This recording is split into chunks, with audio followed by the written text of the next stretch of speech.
జరిగిన రాష్ట్ర అసెంబ్లీ సమావేశాల్లో రాష్ట్ర ముఖ్యమంత్రి నారా చంద్రబాబు నాయుడు గారు రాష్ట్ర జనాభా తగ్గిపోతుందని, ఒక్కరు వద్దు ముగ్గురు ముద్దు అనే నినాదంతో ఈ రాష్ట్రంలో జనాభా పెంచడానికి ఒక పథకాన్ని తీసుకొచ్చి ఆ పథకాన్ని ప్రజల్లో పెట్టి ఏప్రిల్ 1 నుండి అమల్లోకి తీసుకొస్తామని చెప్తా ఉన్నారు.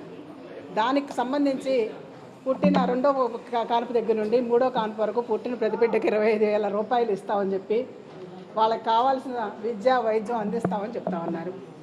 ఇవాళ రాష్ట్రంలో నిరుద్యోగులు రోజు రోజుకి పెరుగుతూ ఉన్నారు. పేదరికంతో అలమటించే జనాభా రోజు రోజుకి పెరుగుతూ ఉంది.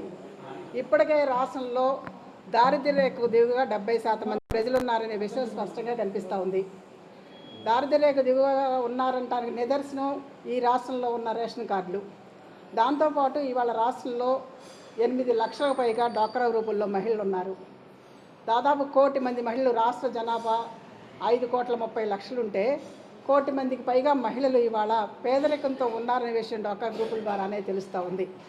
ఇవాళ పిల్లల్ని కనండి అంటే ఈ పిల్లల్ని ఎలా పోషించాలి, వాళ్ళ భవిష్యత్తు ఏంటి, ఈ ప్రభుత్వాలు ప్రజలకు కావాల్సిన అవసరాలు తీర్చడంలో చిత్తశుద్ధి ఉందా అనేది ప్రశ్నగానే మిగిలి పరిస్థితి కనిపిస్తూ ఉంది.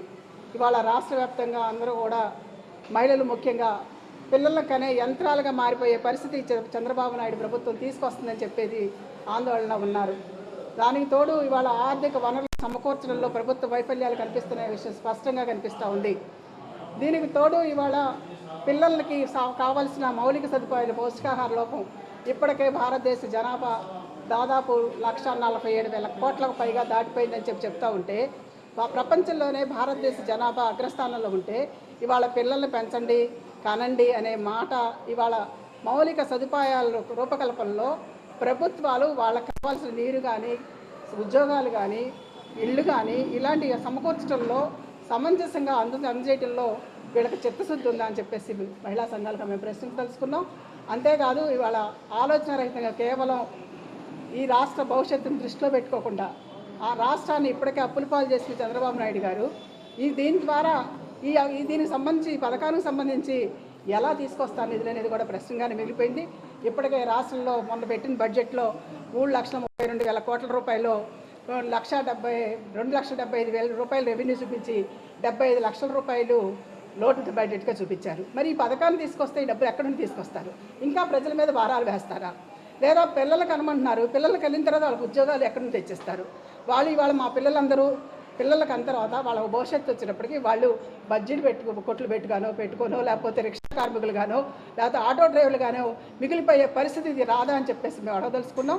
ఇది ఏదైనా ప్రభుత్వాలు స్వార్థంతో ఆలోచిస్తే ప్రజలు ఇబ్బంది పడే పరిస్థితి కనిపిస్తూ ఉంది. కాబట్టి రాష్ట్ర ప్రభుత్వం ఇలాంటి అనాలోచిత చర్యలకు పూనుకోకుండా ప్రజాభిప్రాయాన్ని సేకరించి ప్రజలు ఏం కోరుకుంటున్నారు, వాళ్ళకి ఏ అవసరం, వాళ్ళ అవసరాలు ఎలా తీర్చాలి, మౌలిక సదుపాయాలు ఎలా కల్పించిన తర్వాత ఈ జనాభా పెరుగుదల మీద ఆలోచన ఉండాలి తప్ప మిడిమిడి జ్ఞానంతో ఆలోచించే వ్యక్తుల్లాగా ఆలోచిస్తే నష్టపోయేది మీ ప్రభుత్వాలనే విషయం స్పష్టంగా మహిళా సంఘాలుగా వాళ్ళు చెప్పదలుచుకున్నాం.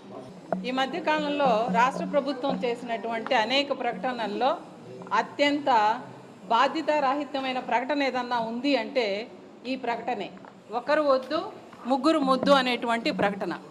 ఇది మనము చూస్తే ఈ ప్రకటన వెనుక పైన కనిపించేటువంటి కారణాలు కాదు, లోతైన కారణాలు ఉన్నాయని చెప్పి నేను భావిస్తున్నాను. ఎందుకంటే ఆ మధ్యకాలంలో డీలిమిటేషన్ 2026లో ఒకటి వచ్చింది. ఈ డీలిమిటేషన్ అనేది కేంద్ర ప్రభుత్వం, ప్రస్తుతం ఉన్నటువంటి బీజేపీ గవర్నమెంటు ఇది ప్రతిపాదించింది. ఈ సంవత్సరం జనాభా నిష్పత్తి ప్రకారంగా పెంచాలి అనే ఉద్దేశంతో ఆ డీలిమిటేషన్కి వ్యతిరేకంగా ఈ ప్రభుత్వం తన నిర్ణయాన్ని చెప్పలేదు. అందుకని ఇప్పుడు ఎవరి కళ్ళల్లో ఆనందం చూడడం కోసమో ఇప్పుడు పిల్లల్ని కనండి, మన దక్షిణ భారతదేశం ఉత్తర భారతదేశం కంటే కూడా చాలా తక్కువ జనాభా ఉంది కాబట్టి జనాభా నిష్పత్తి ప్రకారం మనం కూడా ముందుకెళ్ళాలి అనేటువంటి ఒక అశాస్త్రీయమైనటువంటి దీంతోటే ప్రస్తుతమైనటువంటి మన ముఖ్యమంత్రి గారు ఈ ప్రకటన చేయడం చాలా శోచనీయం. అందుకని దీని ప్రకారం వీళ్ళు ఇందులో పై కనిపించే కారణాలు కాదు, లోతైన కారణాలు ఉన్నాయి. 25,000 రూపాయలు ఇస్తే ముగ్గురు పిల్లల్ని కంటే ఎంత బాధ్యతారహితమైనటువంటిదండి. ఈరోజు ఆంధ్రప్రదేశ్ తలసరి ఆదాయంలో 16వ స్థానంలో ఉంది. ఇంకా ముఖ్య మన తలసరి ఆదాయం 2 లక్షలకు కూడా లేదు. అది కూడా మామూలు కుటుంబాలు కాదు, మధ్యతరగతి కుటుంబాలు. కాబట్టి విద్యలో కూడా మనం ఏమంత మెరుగ్గా లేము. ఒక పక్క నిరుద్యోగం, ఇన్ని ఉండగా ముగ్గురిని కనండి, పోషకాహార లోపం అక్క చెప్పినట్టుగా.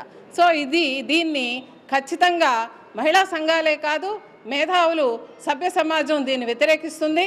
ఈ పిల్లల్ని కనమనడంలో చాలా బాధ్యతారహితమైన చెప్తూ దీని మీద ఇంకా అనేక మంది తమ గొంతులు విప్పాలని, ఈ ప్రకటన వెనక్కి తీసుకునేంత వరకు ఈ ప్రభుత్వాన్ని మేము ప్రశ్నిస్తామని చెప్పేసి మీ మీడియా పరంగా నేను చెప్పదలుచుకున్నాను.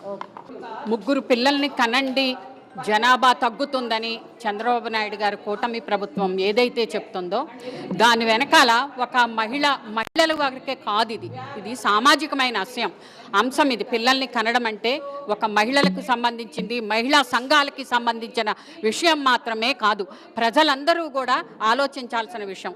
ఎందుకు ఇలా మాట్లాడుతున్నారు? జనాభా ప్రాతిపదికన ఎప్పుడో 2011లోనూ 71లోనూ చెప్పింది.